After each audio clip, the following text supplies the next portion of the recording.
Today's episode is brought to you by the Twisted Fork. Eat, drink, and enjoy.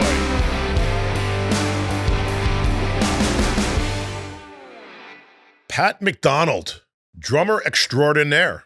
I don't know about that. Welcome to the show, my friend. Welcome to the Thanks. Jacked Up podcast with K Rock. That's you. We're celebrating music and the rock and roll lifestyle. Well, there it is. And you are a true rock star. Yeah, I don't know about No, we're going to talk about, you're going to talk about your career. You're best known for touring with Charlie Daniels for what, 17 years? that. Yeah. That's incredible. Mhm. I'm assuming you went all over the world. Oh, yeah. Yeah. What were some of your favorite cities to play in? Dude, we played so many places in the States. I can't even think how many cities that we went to and states that we went to. I went to all of them so much. The only one that I've never been to yet, and never went to with Charlie, is Hawaii. Wow. I've been to 49 of the 50, and Hawaii's the last one. Is it safe to say that he had a very loyal audience? Absolutely. I mean, there were people that knew every lyric and would sing Right. along with him. Yeah. Like die hard. Yeah. And then you had probably two types of fans. I'm assuming you had the original fans from the early days, Mhm. and then the new ones that probably came when the MTV came out and the Yep. FM radio, and Yep. right? Yep. But Devil Went Down to Georgia is probably, he's best known for that, I would assume. What do you think? Absolutely. That was the one he used to say. Sometimes we'd do the opera and he'd say, well, they say you're always supposed to dance with the one that brought you. And we'd launch into it. And that was it. It was true. That tune, we could do anything. And sometimes people would say, kind of like, I don't know, who's this old guy? I don't know. And then we do that and they go, They go apeshit. it's that guy. That Wow. was the one. Now, Yeah. would Charlie tour with a lot of other bands? So, like, would he be the headliner and then he'd have a younger band that would open up for him? Or was he sometimes would open for a bigger act like the Almonds or Skinner? It just depended on it depended on the time and what bands were out there, what songs were big at the time. He would generally, we would, if we did a tour, it'd be like kind of sticking to the Southern rock thing. Marshall Tucker, 38, Skinnerd, maybe us. It was all the bands that were still around. Maybe that the were still Outlaws? doing- The Outlaws, yes, did a lot of shows with the Outlaws. What about Almonds? We really didn't play with them much. I don't know that we, maybe once or twice. And in a case like that, we would be the Almonds would be the headliner. Oh, yeah. We'd be like the legacy act that came right before the headliner. Sure. I mean, if I had to rank them, I'd say the Almonds are the number one Southern band, at least Yeah. in my mind, Yeah. with Skinner right behind them. Yeah. You And know? we did a lot of shows with Skinner. Saw a lot of people come and go with Skinner. Saw them change players and whatever to the point that they are now, where they're like, shit, there's nobody alive now. But that's a great question, because there are people that say, well, Skinner's only a tribute band to themselves now. Right. But Ricky Medlock's still there. He's one of the original guys, and a lot of people don't know that. But I think that they get a pass because they're an American iconic institution. Their band, I mean, everybody needs to see Freebird once in their life. Yep. Every kid, every grandkid, you bring the whole family, man, right? Yeah.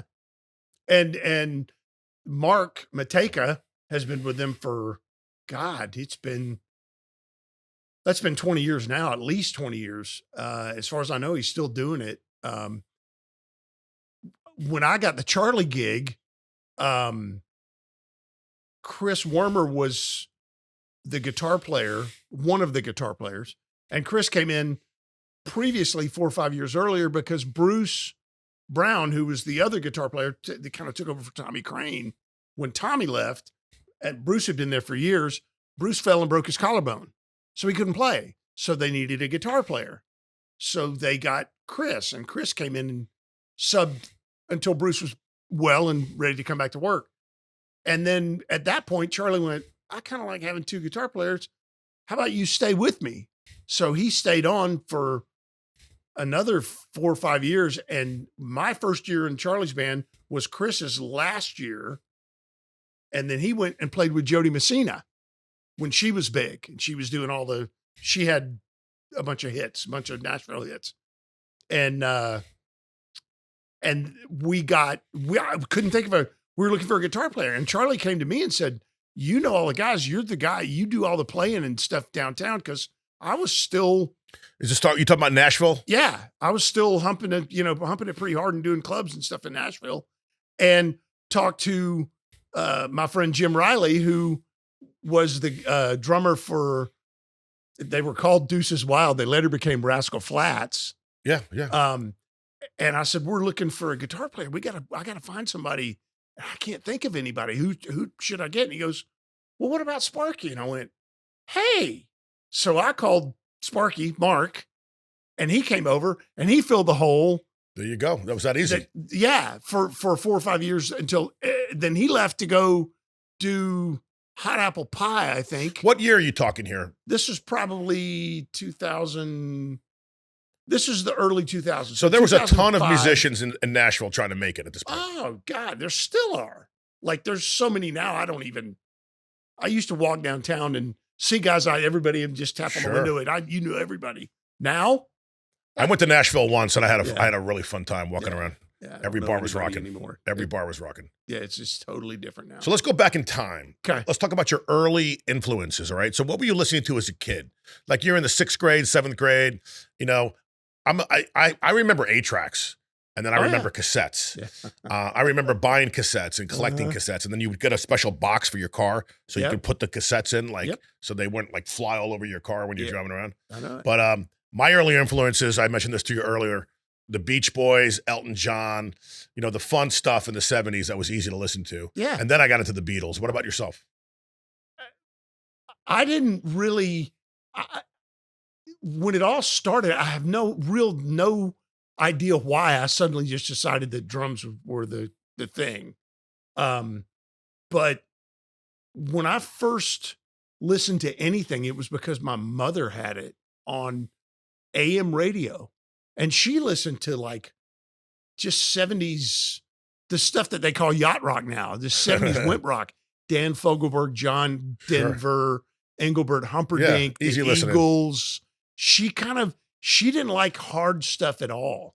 So all of that, like Pablo Cruz, Firefall, Orleans kind of 70s stuff. Radio friendly, dude, easy. That was like, I still remember all of that. And it was, so I always tell people, ask this question for my guests. Everybody has learned their music or got into music in the car with their parents driving. Yep. So you're basically listening to what they're listening to. Yep. That's and exactly what happened. You could sing along. Yep. And then I think when I first started playing, and first got into it and realized this is kind of what I want to do. I really love this. The first band, it's like mid 70s, first band that was really kind of a big thing for me was Kiss. Yes. It was a comic book. Thank you. I'm 12 years old. And this is like comic characters come to life and they're in a band. Yeah, man. Yeah. Dude. Kiss was amazing. What more could you ask for? Yeah. Peter Criss was the boy back then. And I was totally into them.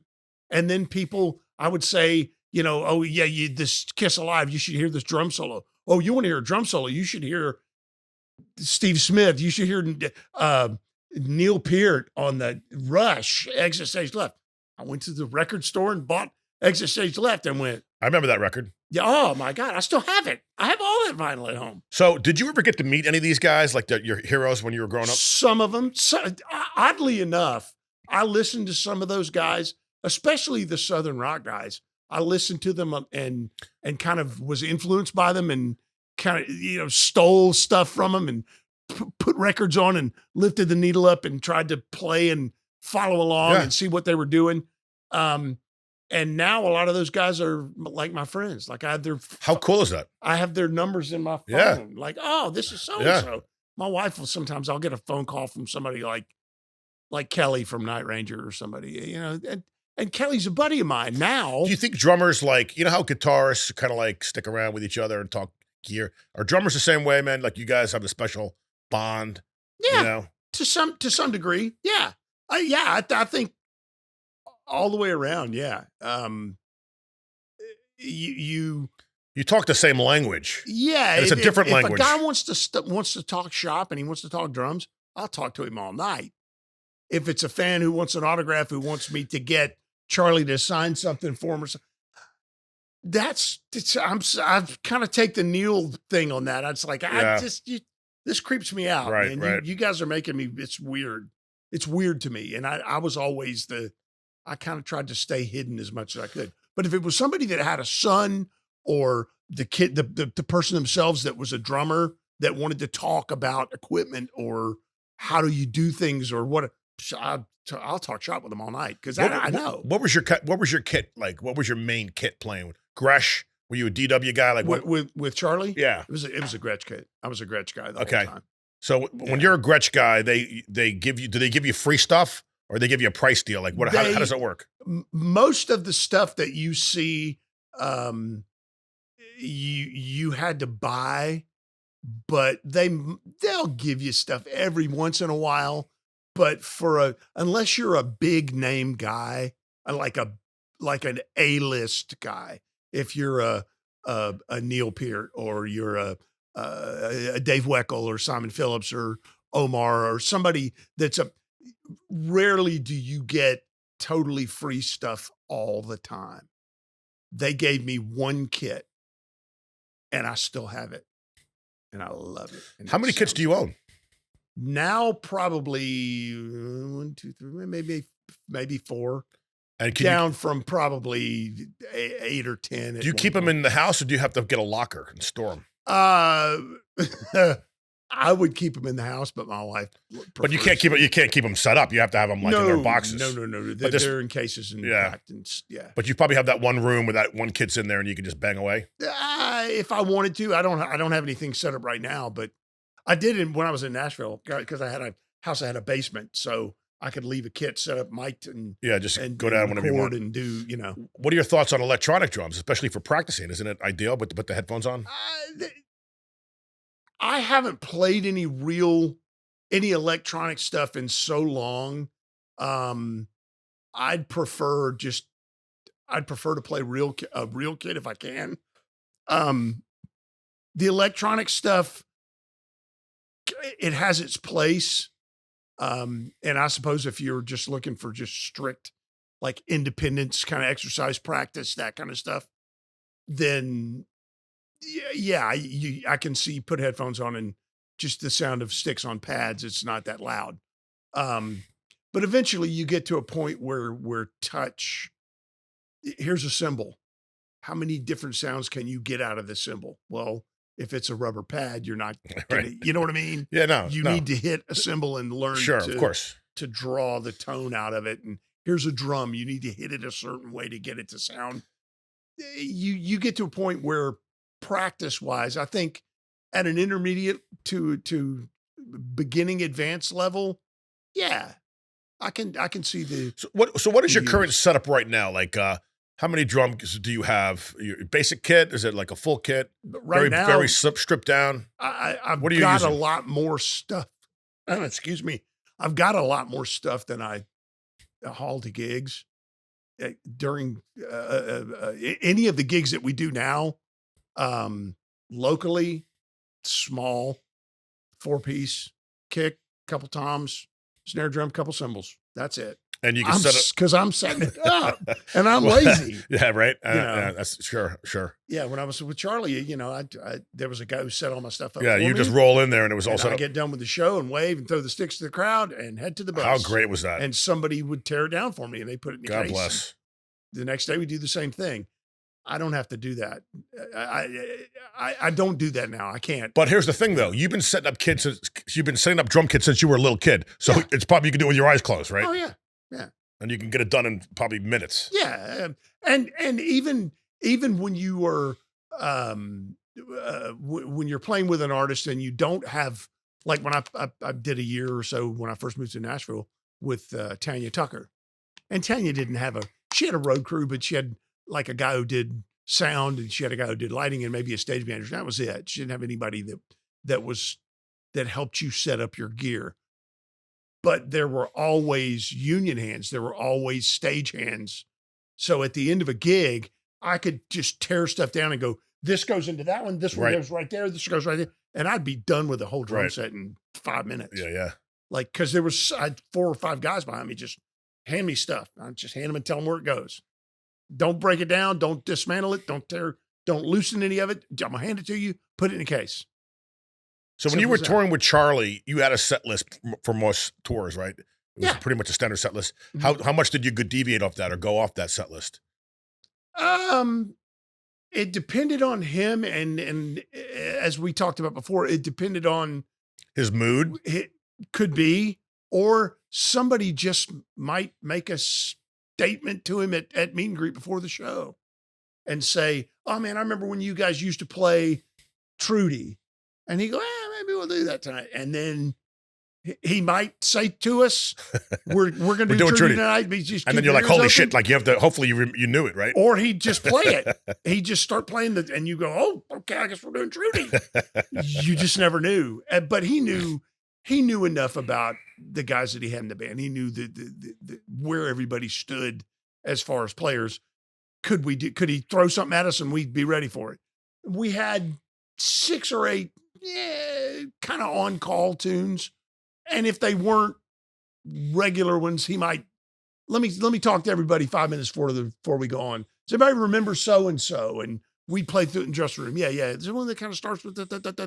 Okay, yeah, we can do it. Well, we may play it. Okay, and then he would talk and say something, and we go, "Okay, I guess we're going to do it." So they give me time to kind of 2, 3, 4, and we'd start playing it. And we might have not ever played it or played it 2 or 3 years prior once, maybe, but we're playing it tonight.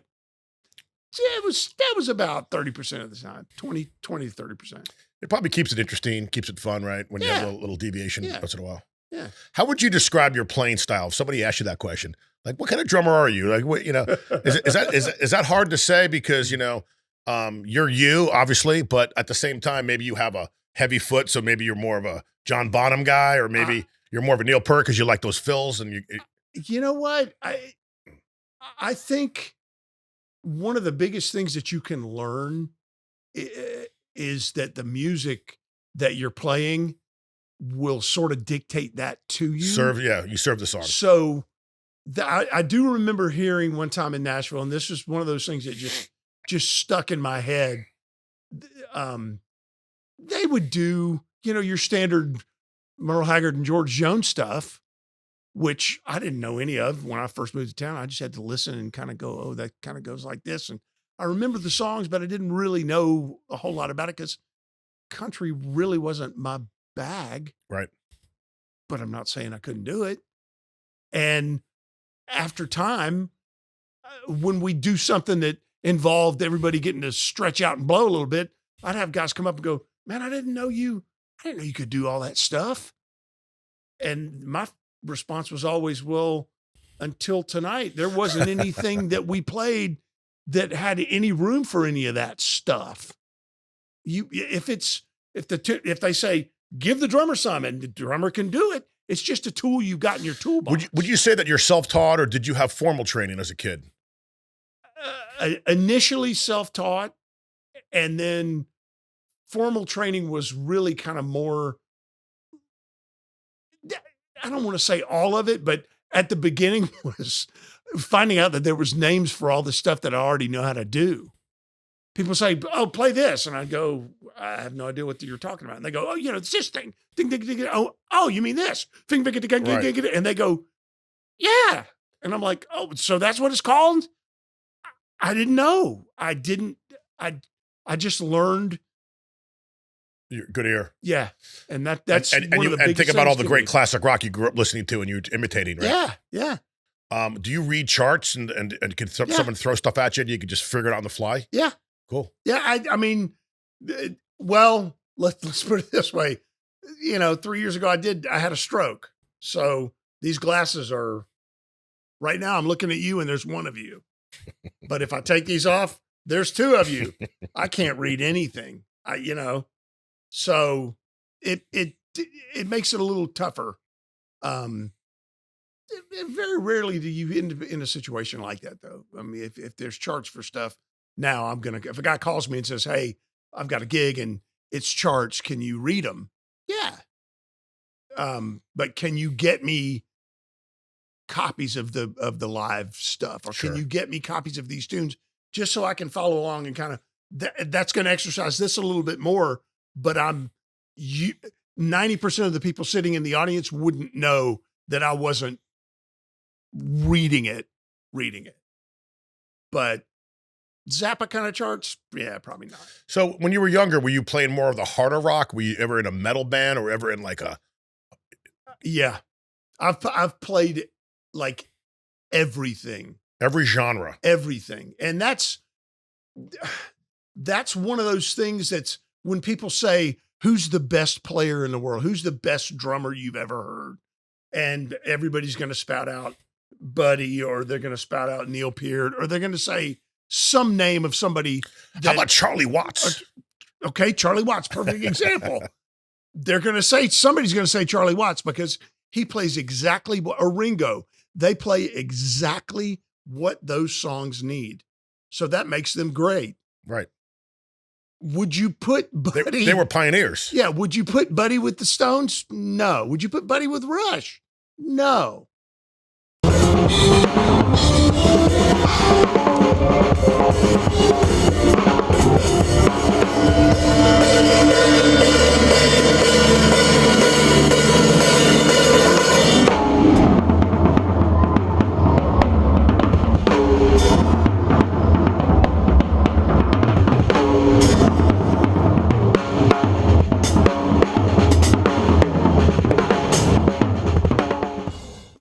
Neil did a Buddy thing. Remember Yeah, and yeah, it was cool. It was cool. It was just I appreciate what Neil was going for. I don't think he had it quite.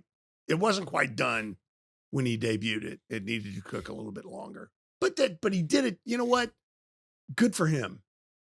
A lot of guys did that. They reached that point where, well, I'm an iconic player and I do all this stuff and everybody knows me for it. But now I want to just kind of Pay homage. some new lessons. Pay homage maybe to Yeah, something. maybe. Yeah, just to some degree. I want to tear my stuff down and rebuild it and see what I come up with. And some of those guys, I listen to them and I go, God, I liked you much better when you just had attitude, when you didn't know all this stuff. Here's a great question to ask a good drummer. Okay. What were your thoughts on Keith Moon? Because I've heard good and bad about Keith. Somebody said he was sloppy, but then somebody said he was brilliant sloppy. Like That's a good way to put it.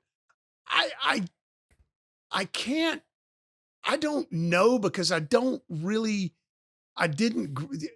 Keith wasn't one of my guys, but the stuff I listen to now, when I listen to him, he sounds frantic and crazy and like he's playing a ton of stuff and good Lord, what's he doing?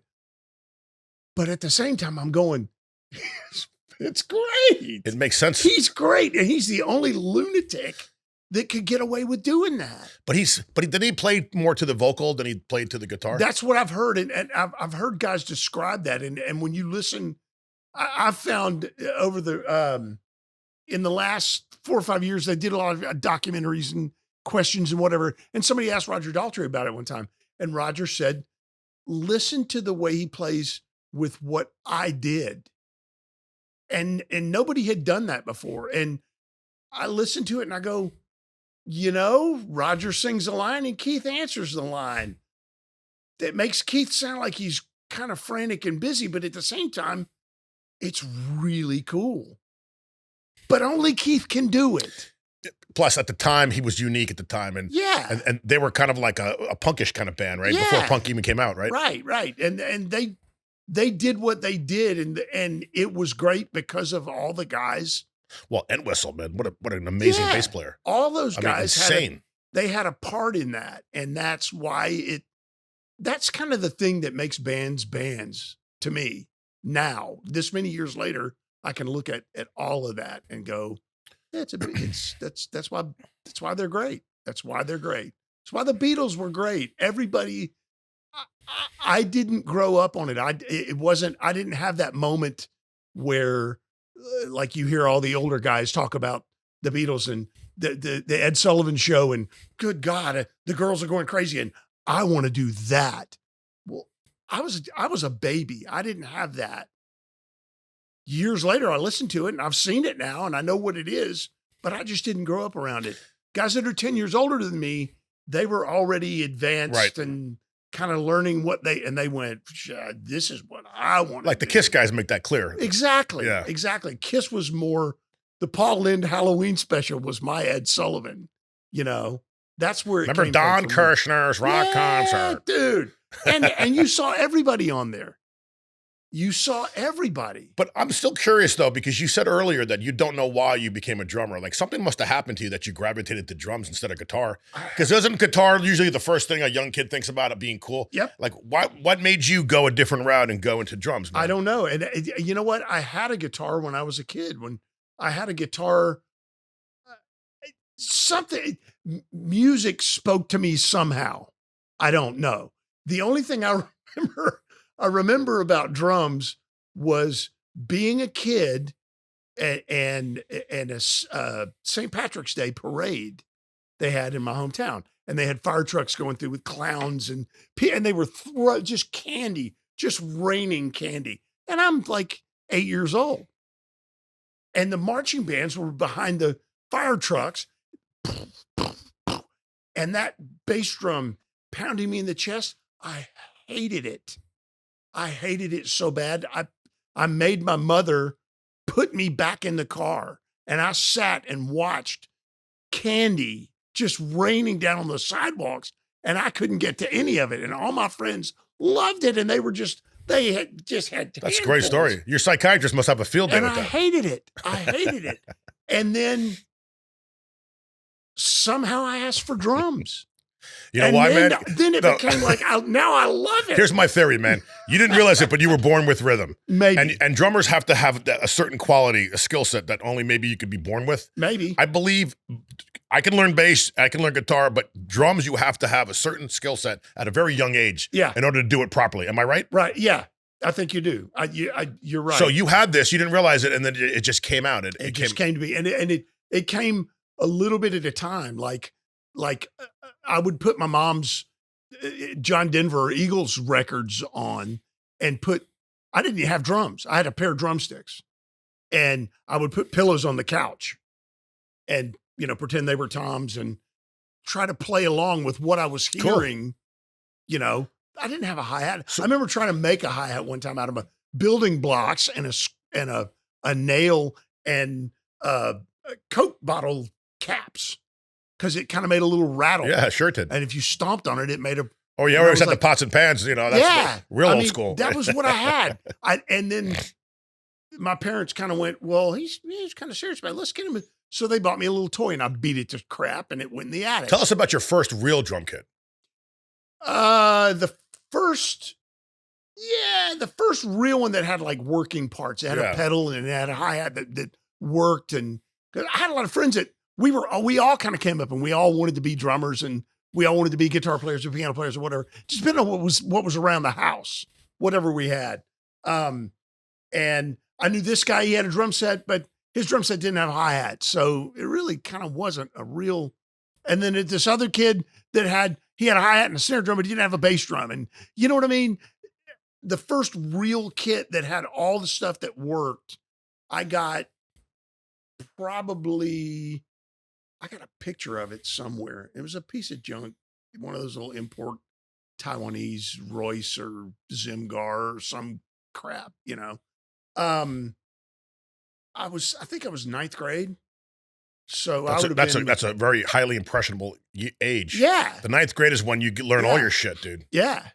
And I had one cymbal and asked for another one. The little music store in my hometown had a cymbal that they wanted, that they were selling.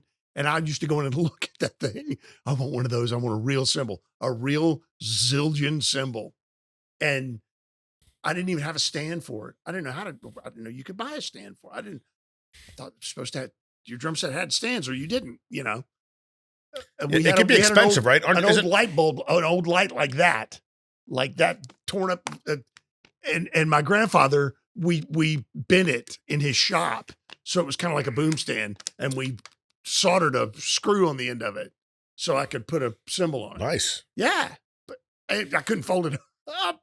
It stayed in the car like that. Well, I have to think that over the years, yeah. you probably spent a ton of money. Like drumming's got to be a very expensive hobby, right? Yeah. With all the hardware and all the symbols. Yeah. Symbols are not cheap, right? No, God. So tell us about your first rock and roll band, like a full kit, full band, going out and doing gigs. The first band I was in, I just finished high school. Pretty much just kind of got out of high school and was getting ready to face the world, go to college and whatever. Was a band called Caruso, and the singer in the band, his parents owned an English pub. They were all English, so they owned a pub. They built this little thing, and we played at their pub. Nice. On Friday nights. And I worked like 3 doors down. There was a hardware store. That's where I was working. So like if I had a gig that night, like get done with the hardware store, go home, grab something to eat, go to the gig and play the gig until, God, this is back in the days when you played till 2 a.m., and then have to get up and come in the next morning and go to the hardware store. So my boss was really cool, really understanding about it. Let me come in late and sleep a couple extra hours so I wouldn't get 2 hours of sleep and try to come in there and whatever. That band joined a circuit down here, actually, Florida. And we played a lot of the clubs and stuff that, there was a circuit of bands that Earl Tennant had. Give us a year. 83, 84, 85. Okay. Mid 80s. Stranger was one of the bands that was down here. Foreign Legion, Hoochie, Lefty, us. We played Dorian Gray. We played Daytona. We played Fort Lauderdale. We played Orlando. So was it a party band, like high energy party band, drinking, dancing? Yep. We did all that. And we played just a bunch of cover tunes. We tried to do a couple of original tunes, but every band tries to do that. But that was a year where a lot of bands were getting discovered. Like I lived in LA in 1990. Prior to that, a lot of guys were coming out there to get discovered, right. The hair bands. Right. So 85 was that time where like if you had originals, you could make it. Yeah. Yeah. And we didn't. We were a bunch of dumb kids from Georgia, but we had fun. We had a lot of fun. We played tons and tons of gigs, and we had a ball. Is that when you really honed in on your craft? Like that's when your drumming skills really, because of the repetition and the volume of playing? Yep. Yeah. I think that was the beginning of it. I think that was where I first kind of went, oh, wow. Okay. I see how this works. Yeah. You got to understand too. I didn't have in my life, in my family, my parents were very cool about supporting me, whatever I wanted to do, but they didn't have a clue. They didn't know how any of that worked. They didn't know the whole rock and roll thing. I didn't have a dad who was had been a musician. I was the only person in my family that had ever chosen to do this. So they kind of went, okay. And I just went out and did it. Right. And I couldn't go to them and go, well, this things don't seem right. It doesn't seem I should be making more money or my mom was like, you like it? It's fun for you. Okay. Have at it. At what point did you realize that, okay, I'm pretty good at this? Like I'm actually, talented and I like it. You had like a wow moment. I don't know that I ever really, I can't say that I had one of those moments, until much later, until maybe getting to Nashville. But all the stuff that happened before then, it was just like, all right, this is what I'm doing now. But in order to get to Nashville, you have to have your chops. I mean, you have to be, Nashville is not a joke, right? I mean, no. You're the level of guys in Nashville that just do club gigs it's pretty competitive. Is that a good word? It can be competitive, but it's not an ugly, not an LA kind of competitive, like mean and backstabbing. Right. Everybody's trying to help each other out. But it's the thing that years later, I guess the thing that became obvious to me is like every town has the big fish in a small pond kind of thing.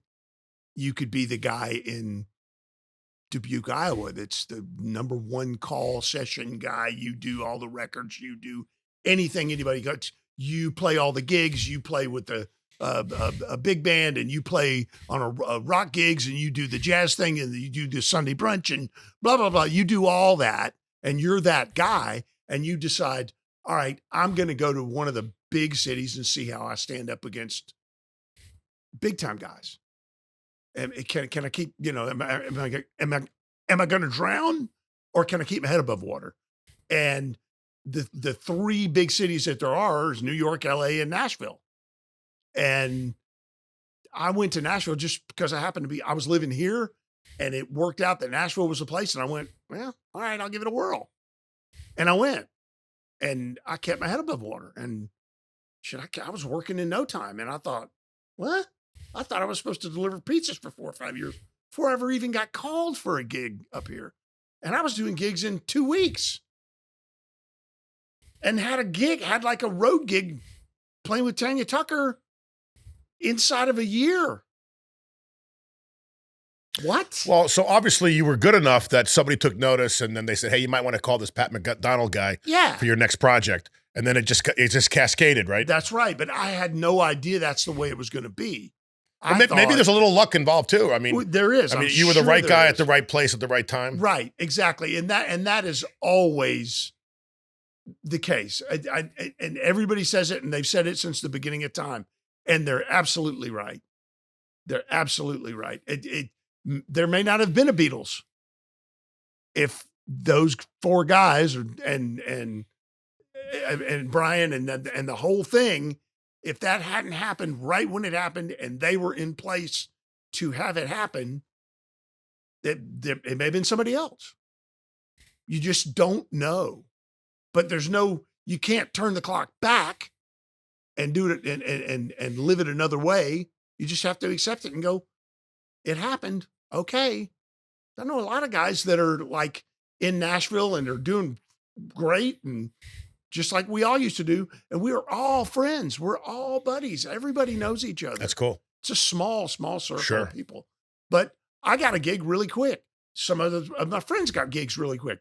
Other guys, I've already left Nashville, and they just have started to kind of get work. And it's not because they're not great guys. It's not because they haven't done gigs before. It just didn't line up for them. Right, the timing. Yeah. So like you just happen to be at a place where the drummer quit. Yep. And you happen to be there, and the guy liked you, and he's That's like, exactly. plugs you in, and boom. Yeah, that's exactly. How did you get the gig with Charlie Daniels? How did that whole story go? That's one of the classics examples of that. I had played with Tanya for about a year, and had found a house gig, kind of sort of the outskirts of Nashville, just a little, but it had been there for years, and there'd been a lot of guys played there. Is it all country out that way? Or is there some good rock in there? Now there's more, because a lot of the LA guys have moved there, the rock world, there's definitely more rock there than there used to be. But this was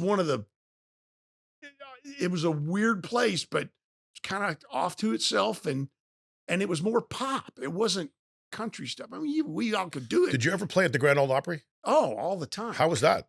Oodles at times. Is that a cool place to play? Like, Yeah. is the acoustics and everything's perfect there? It's great. I've played the Opry so many times. I can't even begin to tell you. It's You know what a I great noticed of place. what I've seen, and you can certainly vouch for this. It seems like the audience is very polite and very attentive, and they're very they know exactly when to clap, and they're good listeners. You know what's really strange about?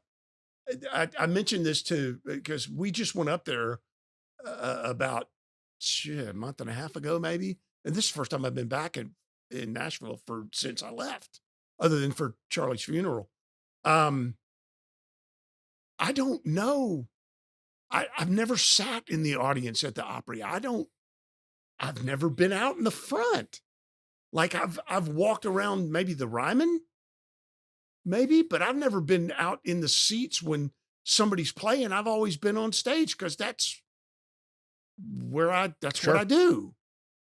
So what was it like being in the audience? Um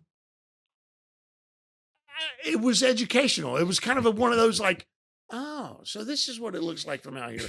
Oh, this is what it sounds Yeah. like. Because I never really, Sure. it's so weird, but I just, as many times as I've been there to both the Opry House and the Ryman, how many times have I been to both of them? How many times have I played to both of them? And I've never been beyond that front of that stage.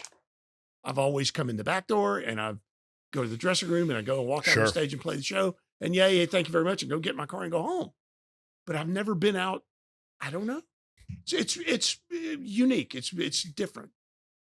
So with Charlie Daniels, you would get on a bus. So he had a tour.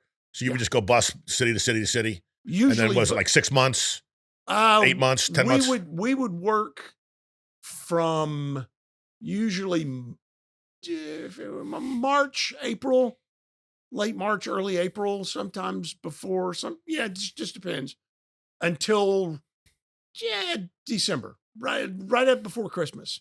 We were always off from Christmas until we started back up January, February. The winters we were off. So basically, first quarter, you're off, Yeah, right? yeah. And was that because he wanted to write music, or is that because, or I guess bands back in those days, those guys wrote on the road, didn't they? Oh yeah, Like, Yeah. those tour buses were where you wrote Yeah. songs. yeah. He and his wife had a piece of property, and they bought a home in Colorado, and he got into snowmobiling. He loved it. Cool. And he just wanted to take, after Christmas, when it was everybody got all their stuff and their gifts and we're all good and their bonus checks, and all right, I'm going to go play in the snow for a couple months and get my head ready to go back out. So what did you do personally in those 3 months? Did Did you play with somebody else? Oh yeah. Well, whoever called, I did a lot of session work, gigs in town. And then, when my daughter came along, I got married and my daughter came along and all that. It was like, if I got to play, I can go play, but I don't really, I made enough money through the year. I can afford to sit on my butt, do a session or two here and there. And I can stay home and take my daughter to school and pick her up and play with her and make dinner and, Sure, that's important. So yeah, that was much more important to me than continuing to play that game, to schmooze and whatever. If, calls came, I would do them. But So who were some other musicians that the audience might know that you collaborated with or toured with or played with or recorded with? my God. uh, at points, I can't even, I mean, God, in the Nashville scene, pretty much anybody.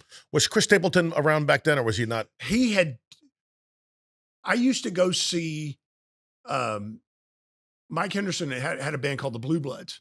John Gardner, who was the drummer who played the Opry for the first, maybe a year before he moved. He ended up being the last drummer with the Dixie Chicks before they became the Chicks and all that stuff happened. And then John moved from Nashville back to East Tennessee somewhere. I used to go see Henderson play, and the Blue Bloods, they used to play at the Bluebird Cafe. And it was one of those, it was like you could go in there and you would see drummers that you knew, guys that played big, because Gardner was, somebody said it one time and they absolutely nailed to the wall. Gardner is like Nashville's Keltner, Jim Keltner. He just had this loosey-goosey, greasy sort of, oh my God, he's so good. He's so good. To this day, I still go, one of the greatest things about being in Nashville is getting to go see Gardner every night. Sure. And because he just was that guy. He just had a thing. And God, what I wouldn't give to have that. I'd still be making a boatload of money What were your playing. What were your thoughts when Garth Brooks came and took it to a different level in the '90s? Because I country changed, right? It became more corporate. Maybe is that the word? Yeah, and I came along at the I di I didn't get to Nashville until I moved there in '97, tax day, April 15th, '97. Um, so a lot of that stuff had already kind of happened. Garth was already kind of s- like real close to being the apex of what he became. Um, so I didn't know enough about it to be able to say one way or the other. In retrospect, now I can look back at it and kind of listen to it and go, I don't know what the hell was going on there, but it was cool. It When was I a was party, there, man. it was a lot of um, Garth had happened, and it was time for the women. There was a period there when I first got there, like Reba, Roseanne. Martina McBride, Faith Hill, Trisha. There was a lot of girl acts Oh that were yeah, starting to yeah. get I real big. love Faith Hill. Yeah, Shania. yeah, Shania, exactly. That stuff was starting to happen right when I got there. And Dolly was like the queen of all that, Oh right? yeah, I yeah, mean, yeah, she still is, right? yeah. She was always, she sort of rose above all that. Yeah. She was always that, you know. If you had to rank those women, like June Carter Cash and like Dolly and like all the old, you know what's funny? There's Ken Burns does this documentary about country music. Ever see Yeah, it? yeah, yeah. Wasn't that awesome? Oh, I loved it. It was so educational to me. Yeah, yeah. It was very cool. And the weird thing for me was that that was one of those. There were some people that were interviewed in it, and some people that that we played with or sat in with us or came out to a show, and Charlie got him up on stage, and next thing you know, I'm playing and Martina's singing. The hell did I get here? Um, there was a lot of that where we would watch that and go, "Oh, there's so and so, there's so and so," and I'm like, I'm talking to these people like I know them, like they're my next door neighbor or something. But you did. It was just really, really. But you know what I think? small. Musicians, like when they see that you're Charlie's drummer, they know that Charlie wouldn't hire you unless you were a credible, good guy. So Yeah. all of a sudden, you have instant credibility with some of these superstars. They're Yeah. like, "Oh man, you're a great drummer," So it gives you a different perspective on things. It does. Like you're not a fan anymore. And it also makes you potentially somebody they would hire. Exactly. And that's how you get in the door. You do that. You play that. I don't want to say play that game because that sounds like it's disingenuous when you say that. You participate in that machine. You understand how it works. When you become somebody that Charlie's going to go, hey, that guy, he's a good guy. I'm going to have him in my band. Then immediately everybody goes, hey, what about Charlie's guy? Yeah, he sounds pretty Right. good. Let's call him. So I did a lot of other things, but everybody knew that the heart of it was I was Charlie's guy. And most of the guys that I knew that had gigs that I thought that I wanted when I first got up there, they were like, I can't even talk to him. I see him on stage and then he's gone. And then I don't deal with him. And if I need to talk to him or if I need to ask him something about something, I got to call the management and make an appointment to make him which I still got Charlie's number on my phone. I used to get phone calls from him. So you and Charlie became really good friends. Oh yeah. He wanted that family thing in his band. If It's like you guys would all dine together, drink together. Yeah, all the time. Yeah. Yeah. I mean, he and his wife had their daily routine, but when they had time free and loose, they wanted to hang out with their buddies, and we were their buddies. It was truly a band family, is what you're saying. Absolutely. Like, I'll tell you a funny story. Charlie and I used to play a lot of golf because we were both golfers. Yeah, we owned golf clubs. Neither one of us were very good, but we could play. So at the beginning of the time, the guitar tech, who was always busy during the day, Charlie's wife, myself, and that's about it. The four of us were kind of the main golfers. So he would call me sometimes and go, "Hey, what are you doing tomorrow?" Well, just kind of waiting for the gig. "Hey, let's go play golf. I got us lined up at so-and-so country club, and the guy's going to pick us up at 9:00. Okay. Me and him. He used to play Wingfoot, by the way. Charlie used to play Wingfoot. Oh, a lot. yeah. Well, I used to live near Wingfoot. I've played so many golf courses that I would never Yeah, been but able to go. I remember people saying, "Oh, Charlie Daniels is playing at Wingfoot." It was a Yeah. big deal back then. Yeah. You know? Yep. Well, we played a lot, and I remember being in Pennsylvania somewhere, and a guy. It was one of those little. It was like it was a country club of some type, but it was like it was a small one. It wasn't anything you would have known. And we were on the green putting, and this guy rides by, right in a bunch of houses and stuff, and a guy rides by on a Harley. On the golf course? Yeah. I mean, there was a road. It was okay. right, All right. it's somehow through the housing development, whatever. And this golf course was all peppered in there. And we were on the green putting, and this guy rides a Harley through. And I said, "Oh man, listen, God, I love those, man. I'd love to have one of those." And he goes, "You gonna get you a bike?" And I went, "Well, yeah, they're expensive." And he goes, "Son, we got it. We're busy. We're working. You got money. Hell, go get you a bike if you want one." Okay. Now you're obligated to get one. Well, I did, and Monday I got back to Nashville and I rode down to the Harley place and I rode a bike home. Cool. And I took it, and he was so happy. And I wouldn't have bought a fucking motorcycle, but I bought a motorcycle. Yeah. And I rode the thing for 10 years, and I loved it. I still miss it every day. You were inspired, man. Yeah. And it was because he told me to do it. He said, Right. "Hell, you're my drummer. You ain't going anywhere, and we're busy and we're working, and you got money, and hell, go get you one if you want one." That's great. Yeah. I mean, that way with homes, the home ownership is a big thing. And a lot of people now, that especially culturally, it's become like, if you're one of the new millennium, what do you call it? Millennium, Generation X, Generation Z, I whatever. You can never afford a home because homes are so expensive and rents have gotten so high and blah, blah, blah, blah. Right. And it's tough. I'll give you that. Luckily, I had a point where I'd been with him for a couple of years and had steady employment. And I talked to a management company, and they said, "Yeah, no problem." And I went and looked at a place and started looking at houses and found a house. And I bought a house in Nashville. In Nashville, okay. And at the time, it was ridiculous. But wouldn't a lot of touring musicians not really have a home like that, up to that, because you travel so much, you're never in your bed?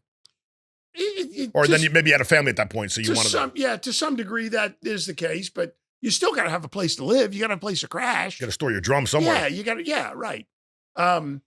So I bought a house, and it was dirt cheap. I mean, dirt cheap, and it was nice, and I bought it, and I lived in it I bought it in 2001. So I'd been with him not quite a year, or maybe just a little over a year and a half. And they went, "Oh, you're Charlie's drummer?" "Yeah, shit, yeah." And they offered Your credit's good. They offered me tons of money. Did Charlie ever come over your house? Oh yeah. You have little barbecues in the backyard? No, we didn't. It wasn't to that extent. When my daughter came along, he was like grandpa.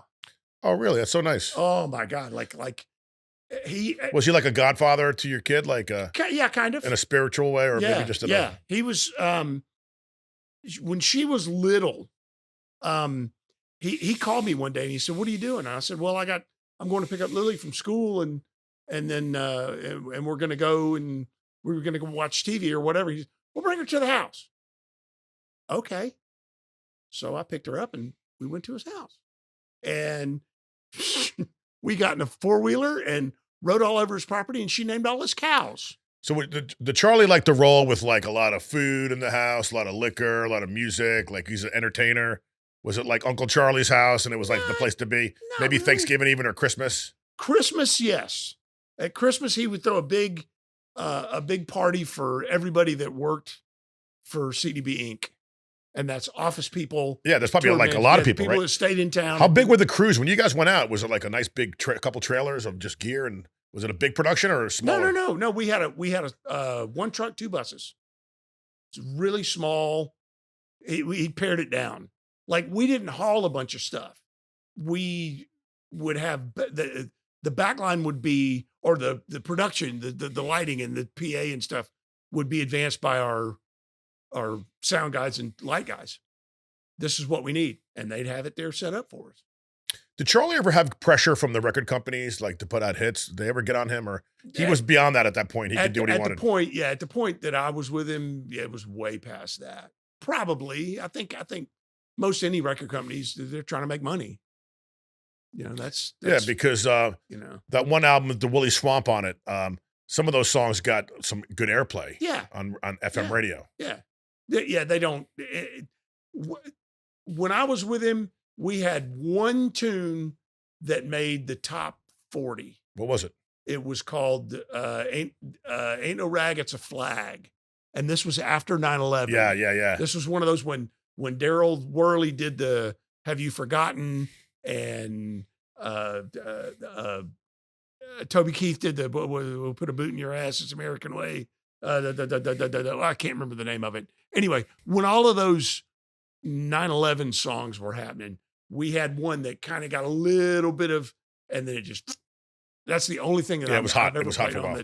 that made the radio and made the charts. So what are you doing now? Who are you playing with now? How can people see you if they want to see you perform? Like, are you taking some time off? No.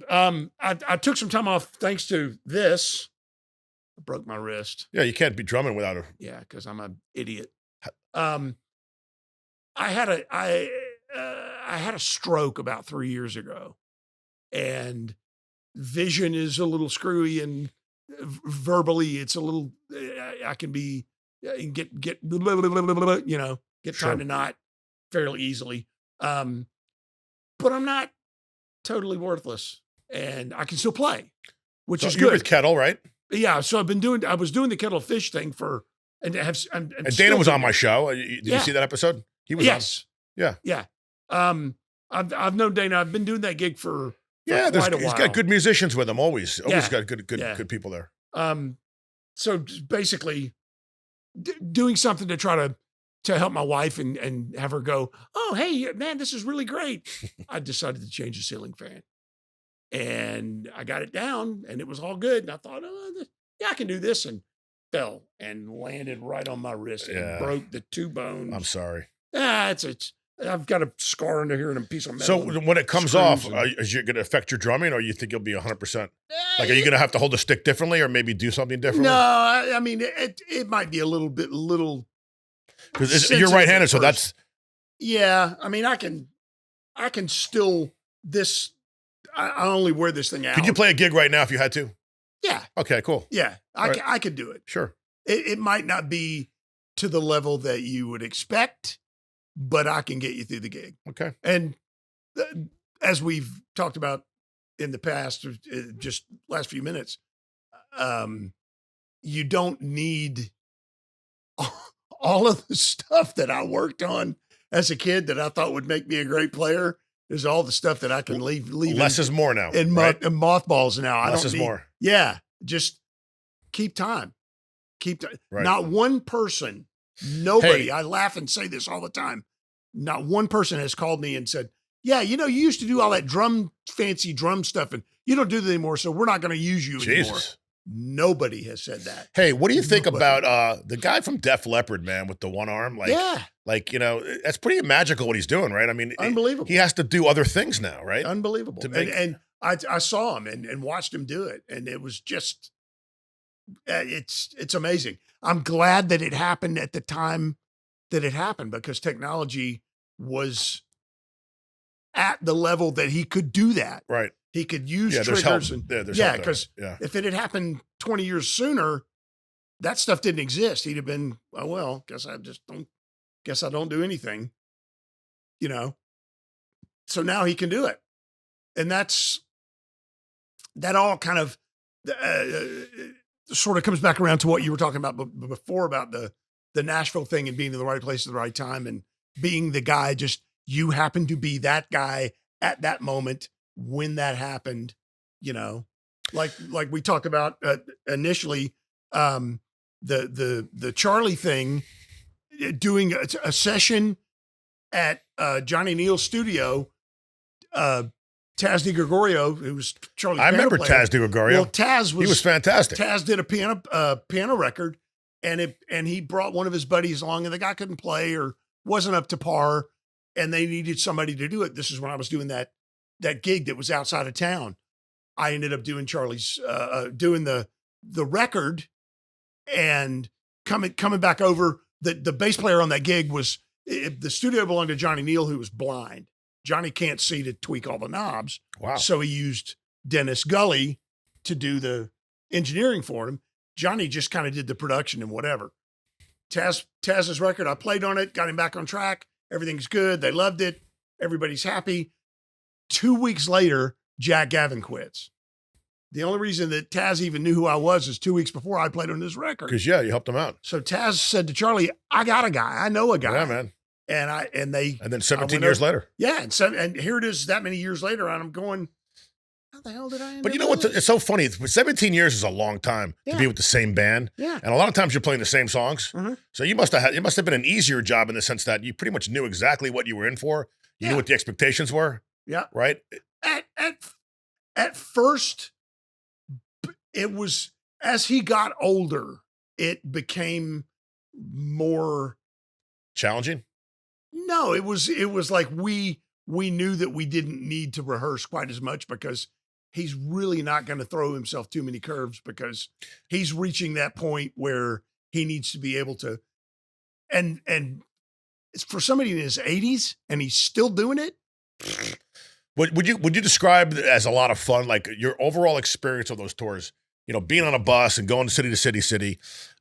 Could you look back and say I had the time of my life, or was it more work related and you were away from your family, so you weren't as happy with it? No. Like, but luckily, my family didn't come along until later. So how would you describe that experience in a nutshell? Being with him and just doing all that stuff you did with him. Looking back on it, absolutely the single greatest thing I've ever done. Okay, he was a great boss. He became a good friend. He became a good friend to me, to all my friends, to my family. It wasn't like, okay, I'm Joe Blow and I run company XYZ and you work for me. And what's your name again? It wasn't that way at all. He would call you. Hey, I heard something on the radio and made me think of you. Have you ever heard of so and so? Yeah, I know. They go, yeah, man, we should do something like that. Maybe we'll work up something next year. Okay, cool. All right, I'll see you next week. It was that. So he was a genuine guy, right? Yeah, he was a sweet absolutely. man, right? Love you, big heart. Absolutely. Yeah, absolutely. And I went all over the world with him, all over the planet. Can you remember some of your favorite gigs off the top of your head? Like some of your did you like Japan, or was it London? Yeah. Or like, something like that. Like we did a lot of military stuff. I'm sure the military loved them. Oh my God. Especially those later albums. Yeah. A lot of the places that you heard about post Desert Storm, we played a lot of those places. But I tell people all the time, there's a Robin Williams video that has been going around a lot. That's on online, where he is doing his stand-up act, and everybody turns around and they start. And he didn't know what he was. I played that stage, that same exact. I know exactly where that is. Yeah. Camp Arif John in Kuwait.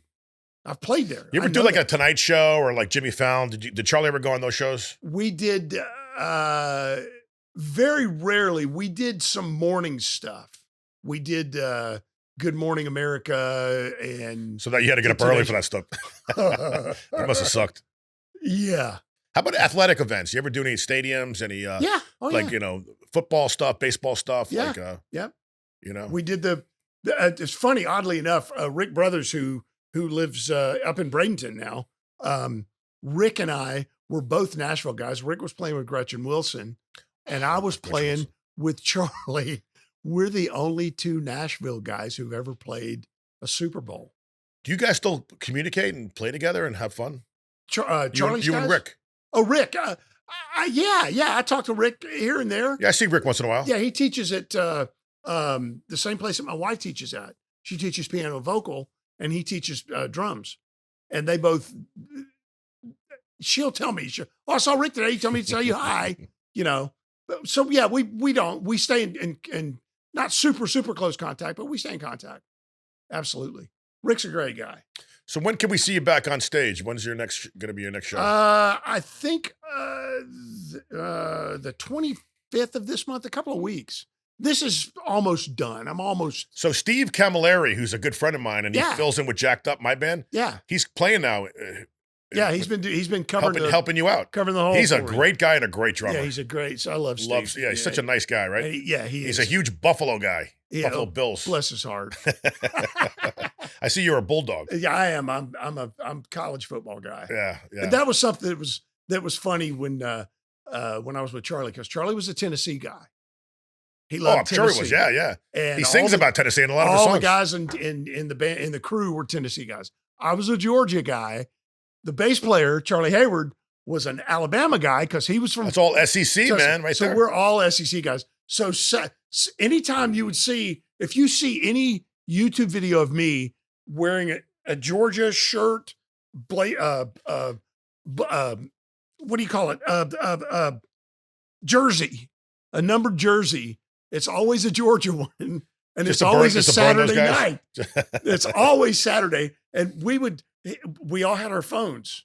So like toward the end of the time, we all had smartphones that had the game on. The scores. And Charlie, he'd turn around and look at me and say something, and I'd look down, I'd give the update on the score, and people would go, "Well, what's he saying to you?" We were talking about the football game. What?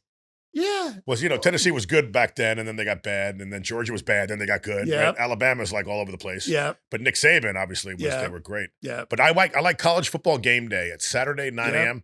I'll try to watch the whole 3 hours, man. Yep. It's one of the greatest shows on television. I'm this time of year is, and oddly enough, we used to bet, Charlie and I would bet $5 every game.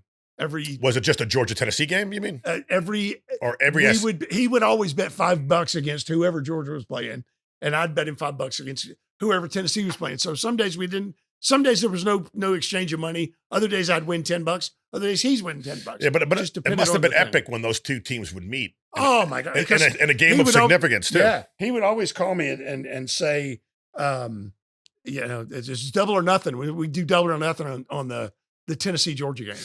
Always. Tennessee has those orange colors, and they travel really, really well. But, and I was in Arizona one time, and I see all these Tennessee people coming out for a game. I'm like, holy shit! It's like theyousands of them, man. Yeah. And Nebraska, they're another one that travels good. They were wild. They were. We played the Neyland Stadium, the Tennessee Alabama football game, 2005, 2006, maybe. Somewhere like that. And this is a story I love to tell, and it encapsulates this whole thing so well. The marching band was going to play. We were going to play Devil Down to Georgia, and the marching band, it's got a chart, and they're going to play. No shit. Yeah. That would be cool. So they set a drum set up out in the middle of that big hideous orange T. Oh yeah. So I'll tell you a couple stories about this. So right before we started, I realized they don't know how we counted. Or the key. At least they know the key. Yeah, but I went to the drum major and I went, I am going to tap out the tempo on my leg. You look at that. You count the band in. When you count the band in, we come in with you. Gotcha. That way we're all together. Smart, yeah. This is 90 seconds before this goes live on national. So your heart's going. Yeah, I don't know that.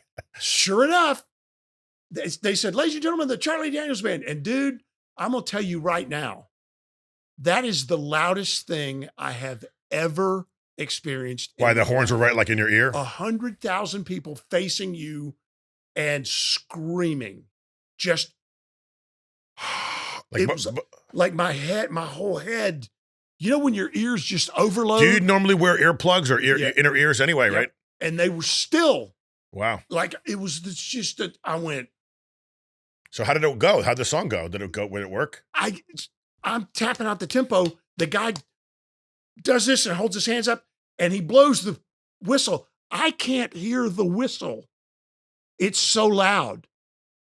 Wow. But the band heard it, so I just counted cheek puffs. 1, 2, 3, 4. So it worked. And we came in together, and I Cool. went, okay, safe. And dude, if we screwed it up, you can't stop and start over. Right, because that's like a runaway freight train, that band. I mean, and this all happened this is why you get paid the big bucks. so This is the stuff that we have to do. So this was the halftime show, is what you're saying? Yeah. Wow. So and then this will put an end on it.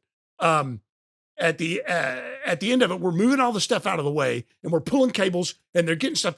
Each team has 15 minutes. You got 15, and the scoreboard is flashing 15. No, yeah, you got to hustle. 15 minutes, and I'm walking in between Alabama players, and they're 18-year-old boys, and they're like, I feel like I'm 10 again. Yeah. You know, excuse me, I'm carrying a hi-hat. Right. Trying to get, I see this guy run up to the line judge, and he's got his striped shirt on, and he's just standing there. This guy goes, he's an Alabama coach, secondary, whatever coach. 15 minutes, technical foul. Because you guys were late getting off the We're field? still pulling cables, and they didn't have everything off the field. Well, that's not really your responsibility. I know, but he's doing it like he's yelling at it. And the dude never, I'm standing right next to the guy, and he never even turns and looks at him. He says, son, this is Tennessee. Ain't no way in hell I'm calling technical charge in Daniels. Yeah. That was cool. I went, I'm leaving now. Because, Nice. and the guy threw the clipboard on the ground, and it was the funniest thing ever. Those are the kind of moments I'll never forget. Well, thank you for sharing those. Absolutely. And thank you for coming in. This was Thanks for having me. I could talk to you for another 20 minutes easily.